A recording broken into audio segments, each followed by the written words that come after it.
তো চলুন আজ আপনাদের সঙ্গে একটা অন্যরকম ভিডিও শেয়ার করছি। তো আমি আমাদের বাড়ির পেছনটা আমার মাকে ঘুরিয়ে দেখাচ্ছি, মানে আমার গ্রামটা।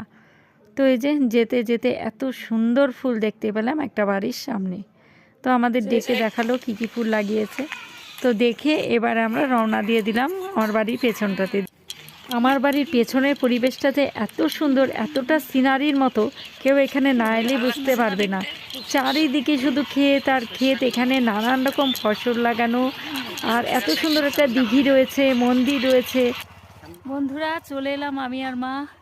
এই যে চারিদিকে ক্ষেত আর ক্ষেত, পেছনে সব আলুর গাছ, আর চারিদিকে সর্ষে। এই যে সব সর্ষে লাগানো হয়েছে, রোদে তাকানোই যাচ্ছে না, কত সর্ষে ফুল। এই দেখুন, এই দেখুন, আর এই দেখুন চারিদিকে ক্ষেত আর ক্ষেত, আর ওইদিকে পুকুর রয়েছে।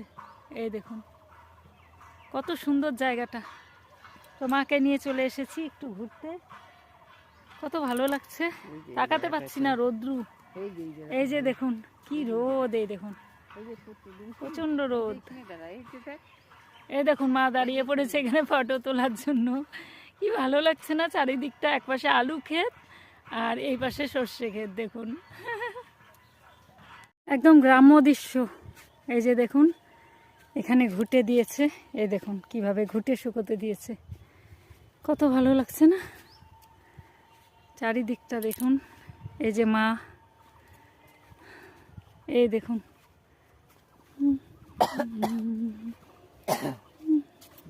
এখন আমরা যাচ্ছি দিঘির ওইদিকে, দিঘির ওখানে দেখি কতটা জল কমেছে। এই যে দিঘির জল অনেকটা কমে গেছে, দিঘির জল। সামনের মাসে দিঘিটা মাছ ধরা হবে, সামনের মাসে। এই যে অনেকটা কমে গেছে, অনেক কমছে কিন্তু না জল, হ্যাঁ অনেক কমছে জল। এই দেখুন কত সুন্দর, এই দেখুন চারিদিকটা কতটা সুন্দর।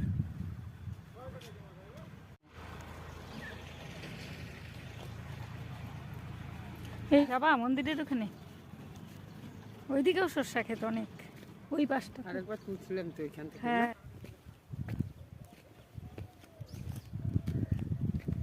তো চলে এলাম মায়ের মন্দিরে। যে মা এখানে প্রণাম করছে, আর এই মন্দিরটা একদম দিঘির পাশেই মন্দির, বট পাকুড় গাছ আছে এখানে, চারিদিকে ক্ষেত।